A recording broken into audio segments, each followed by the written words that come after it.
Introduction to Module 1. Welcome to the HAPI training course in Public Procurement and Public Procurement of Innovation. As you probably already know by now, this is a 30 hours online course designed to give you basic knowledge of what public procurement is and how to participate.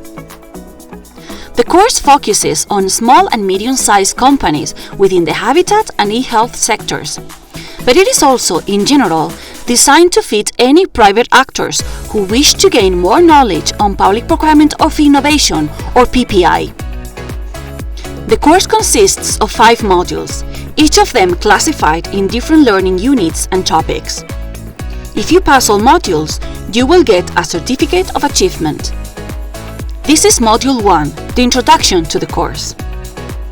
In Module 1, you will get an overall introduction to public procurement and its basic vocabulary, an outline on why your company should participate in public procurement procedures, including PPI, and a basic insight in which economy aspects you should know about before deciding to participate. The module consists of 3 units, with a total of 4 hours of learning time. Unit 1.1 – Introduction to Public Procurement. Unit 1.2 – Benefits of Public Procurement for SMEs. And Unit 1.3 – Financial Issues of Public Procurement. 1.1 – Introduction to Public Procurement. Unit 1.1 consists of 3 topics: what is public procurement, basic legal aspects, and key vocabulary.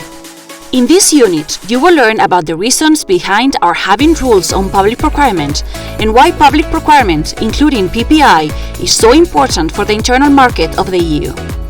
You will also discover how public procurement is used as a strategic tool by public authorities to boost economy and innovation. A brief introduction to the main EU public procurement regulations will be presented to you, including the important directives on public procurement and the Directive on Procurement by entities operating in the water, energy, transport, and postal sectors. Lastly, Unit 1.1 includes a basic vocabulary on public procurement. For instance, do you know the difference between a candidate and a tenderer? Get the answer in the vocabulary. 1.2 – Benefits of Public Procurement for SMEs. Unit 1.2 consists of 2 topics.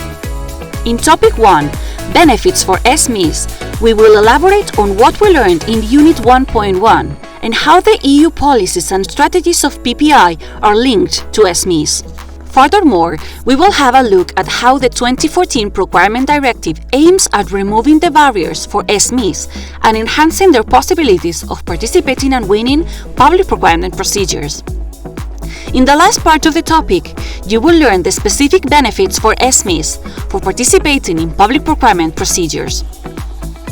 In Topic 2, Ways to Participate, you will learn how bidders, including SMEs, participate in public tender procedures in cooperation with other entities. This is important knowledge if your company is not big enough to participate by its own, do not have the required experience, or if your company cannot itself provide all the goods, works and services included in the subject matter of the contract.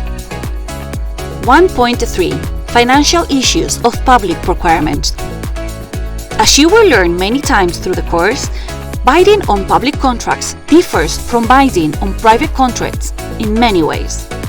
In Unit 1.3, we will look at some special financial issues that a bidder must consider and be prepared for when bidding for public contracts.